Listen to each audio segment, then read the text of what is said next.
Yo, what is up, guys? Today we are going to be talking about LFA 93, Patrowski versus Jeffrey. Now, for this card, there is currently 9 MMA bouts on the whole entire card. Now, the main event of the evening is obviously Andre Petrovsky versus Aaron Jeffrey, a middleweight main event. Our co-main event is Sam Hughes versus Danielle Hindley. It is a catchweight bout at 120 pounds for the women here. Our third fight, Joshua Fremda versus Antonio Jones. That is also a middleweight bout. Our next is Elijah Johns versus Luke Falterstack. That is a featherweight bout. And then we have a Trevor Wells versus Carlos Hernandez. That is currently a flyweight bout. We have Joshua da Silvera versus Fernando Alvarado. That is a light heavyweight bout. Then we have Justin Wetzel coming back not so long ago to fight Taisha Guthro in a catchweight bout at 140 pounds between bantamweight and a featherweight. Our next fight after that, Pham versus Christian Rodriguez. This is a bantamweight bout. And for our first fight of the night, it is an amateur bout between Jake Wilson and Jared Brown. Now, there was one other fight between Sam Hughes and Cynthia Arcio, but Sam Hughes decided to fight Danielle Hindley instead because Cynthia Arcio had to pull out, I believe, because she hurt her leg or something. So let's get on with this video. Now, for the first fight of the night, as I said, it is an amateur bout between Jake Wilson and Jared Brown. Now, Jake Wilson is currently 2-1. Jared Brown is currently 2-0. Jake Wilson currently 5'10" tall. Jared Brown 5'11" tall. So pretty similar heights there. Now, the thing that's gonna play the factor in this fight is just Brown's striking. To be quite honest, a lot of the people predicting this fight really think Brown's striking is going to play a huge factor in this fight. A lot of people don't think this fight's going to go to the ground because both of these fighters are amateurs. They want to become pros, and if they want to impress the LFA in this amateur bout, they need to go out there and try to get a knockout. And because I think Brown's power is going to be a little bit better than Jake Wilson's in this fight, I mean, just look at his face. In his first amateur fight, he was all bloodied up. He went out there in a war. I believe this fight will be sort of a war. I believe it's going to be an absolute amazing fight, but I do think Jared Brown is going to win this fight by unanimous decision. The next fight we have is Pham versus Christian Rodriguez. Both undefeated fighters. Pham 2-0, Christian Rodriguez 3-0. Pham is 27 years old. Christian Rodriguez, 22, almost 23 years old. They have pretty similar heights at 5'5" for Pham and 5'7" for Christian Rodriguez. Christian Rodriguez has a slight advantage there. Now, to be honest, Christian Rodriguez, you gotta look at his striking. Look up some Christian Rodriguez videos. His striking is absolutely absurd. He's gonna go out there and try to get that knockout in the first or second round, and I believe he will get it. I don't think he's going to get in the first round. I believe he'll tag Pham in the first round, and I do believe he's going to get that KO victory in the second round. Alright, now the third fight we have of the night, Justin Wetzel versus Taisha Guthro. Now, Justin Wetzel is actually coming off a win, I don't know how long ago. It was like 10 months ago. He was supposed to fight a couple of weeks ago at LFA 92, but his fight got rescheduled for some reason. He was supposed to fight, I believe, Jordan Mappa, but that fight got canceled, and now he's going to be fighting Taisha Guthro. To be honest, as I said in the last video about him, I mean, his striking is going to play a huge factor in this fight. Both of these fighters have similar power.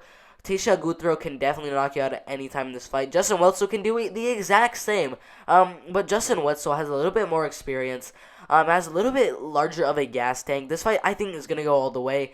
And I do think this fight's going to end as decision. And I do think Justin Wetzel is going to win this fight by unanimous decision. Alright, now the fourth fight we have of the night, Joshua da Silvarado versus Fernando Alvarado.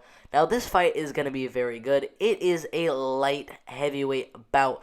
Now, we have an undefeated Joshua da Silvera versus Fernando Alvarado, who's 1-1, coming off his first ever loss in his last fight. Now, da Silvarado, I mean, his striking is going to play a huge factor in this fight. But even if this fight goes to the ground, he has amazing submission skills as well. I do think da Silvarado is going to get this win by unanimous decision. I'm very confident that Joshua da Silva is going to get a KO or a submission in this fight. But I have a gut instinct that's just thinking this fight's going to go the way. I just think 100% Joshua De Silvarado is going to win this fight by unanimous decision, KO, or submission. He's going to win this fight. That is just all I'm saying. I mean, it's kind of hard to predict. This guy only has 2 pro MMA bouts. But I know he's going to win this fight by finish or unanimous decision. It just matters, is he going to use all of his energy in the first or second round? If so, he's going to get that knockout in the first or second round. If he doesn't, this fight's going all the way. And Joshua Del Silvera is going to win by unanimous decision. Next fight we have Trevor Wells versus Carlos Hernandez. Now, this fight is one of those where I'm really looking forward to it. Hernandez, I really want to see how good his submissions are since his last fight. I mean, to be honest, Hernandez in his last couple of fights has looked absolutely amazing. In his last 2 fights, both of them coming by rear naked choke, which is absolutely amazing. His fight before that did go to unanimous decision. His fight before that, rear naked choke. His fight before that, submission. So in his last 5 fights, all of them being wins, only one of them went all the way and was by decision. He's fighting Trevor Wells, who he lost by KO in his only pro MMA loss. But I do think Carlos Hernandez can take Trevor Wells down and definitely get a submission in the first or second round. Now, the next fight we have after that is Elijah Johns versus Luke Falterstack. This is a featherweight bout. These guys are going to go out there and honestly try to knock each other out.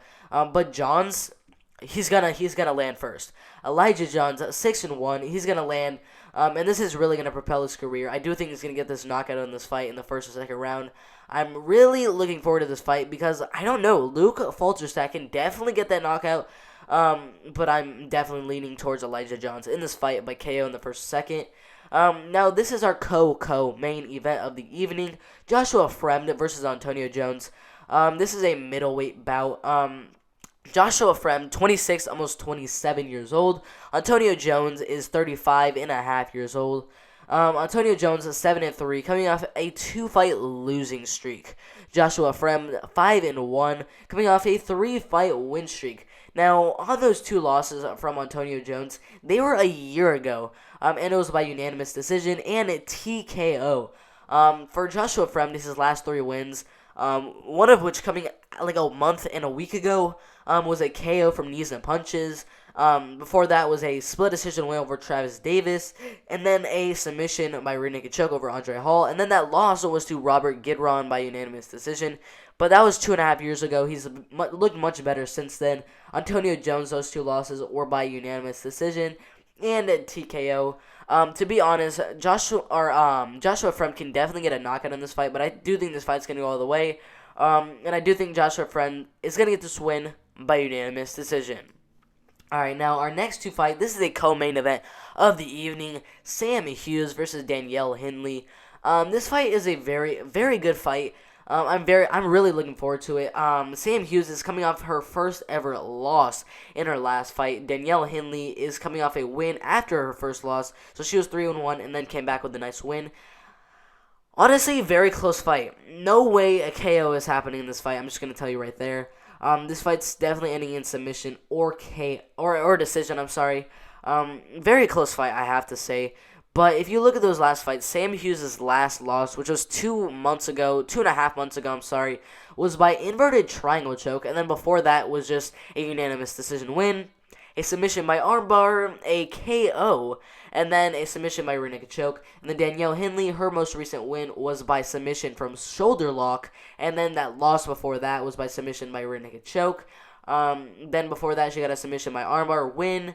And before that, some other submission wins. Both very good submission artists, I have to say. Danielle Hindley, I think, is a little bit more impressive on the submissions. And she is a little bit bigger of a fighter than Sam Hughes. I do think Danielle Hindley could definitely get a submission in this fight. But I do think this fight's going to go all the way. And I do think Danielle Hindley is going to win by unanimous decision. And that brings us to our main event of the evening. Andre Patrowski versus Aaron Jeffrey. Very good main event. We have Andre Patrowski 5-0. His last fight was 8 months ago. But let's take a look at those 5 fights. Now, his first fight, it was 2 years ago, and he got a KO. And then just kept on winning with a submission win after that. And then a submission by Kimura after that. And then a KO from punches after that. and then most recently another KO. So this guy literally finishes every single one of his fights, from KO in his first ever fight, then 2 submissions, and then 2 KOs in his most recent ones. Aaron Jeffrey, he's 8-2 right now. He is coming off of 2 straight wins after his second loss. That loss was by submission by rear naked choke. He came back with a KO win and a KO win. 2 KO wins after that loss inside the LFA. This is going to be a very close fight, I have to say. Both of these fighters are going to look to keep this fight on the feet. I don't really expect either of these fighters to get a submission. Andre Petrowsky definitely can take your back at any moment in this fight and get a rear naked choke submission. But I think Aaron Jeffrey is going to want to keep this on the feet. I think Andre Petrowsky is also going to want to keep this on the feet. They're both really confident in their fighting abilities on the striking end of it. And I do think Andre Petrowsky is just a little bit worse when it comes to the striking. He has very good KO victories in his arsenal. But if you look at